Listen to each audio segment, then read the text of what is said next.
မင်္ဂလာပါခင်ဗျာ။ရေရီတိုင်းတွင်ဖြစ်ပေါ်နေသည့်စီပင်ဌာန၏အဂတိလိုက်စားမှုတဲ့အခွန်အခါများတိုးမြင့်ကောက်ခံမှုသတင်းချက်လက်များကိုကျွန်တော်တို့သတင်းတူတပ်ဖွဲ့ပသိမ်မှာတင်ဆက်ပေးပါမယ်ခင်ဗျာ။ရေရီတိုင်းကျောင်းကုန်းမြို့နယ်အတွင်းမှာရှိတဲ့အခြေခံလူဒန်းစားတွေနေထိုင်ရာရက်ကွက်တွေမှာ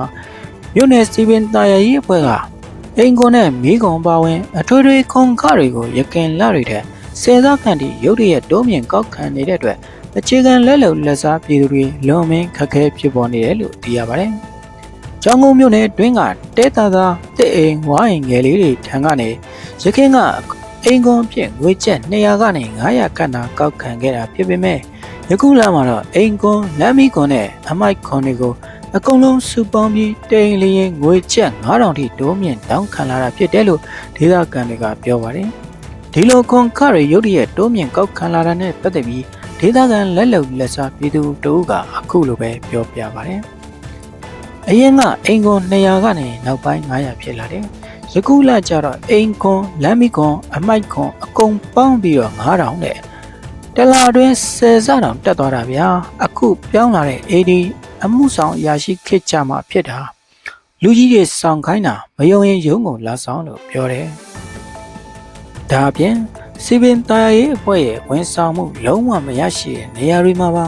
အကွန်ခတွေကိုမပြည့်မနေလိုက်လံကောက်ခံနေတဲ့ပေါ်ပြည်သူတွေကမေးခွန်းထုတ်နေကြပါတယ်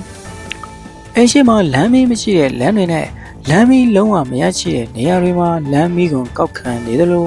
အမိုက်ကောင်းဝင်ရောက်လို့မရတဲ့လမ်းကျင်းတွေကအင်ဂျီတွေထံကနေလဲ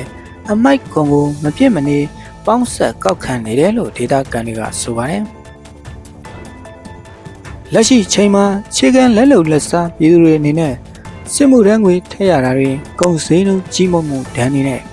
အလောက်ကန်ရှားပါမှုဒဏ်တွေကိုအလူးလဲခံစားနေရတဲ့ကြားကအခုလိုစီပင်ခွန်ခတွေရုတ်တရက်ဆယ်စတိုးမြင့်ခံရတဲ့အတွက်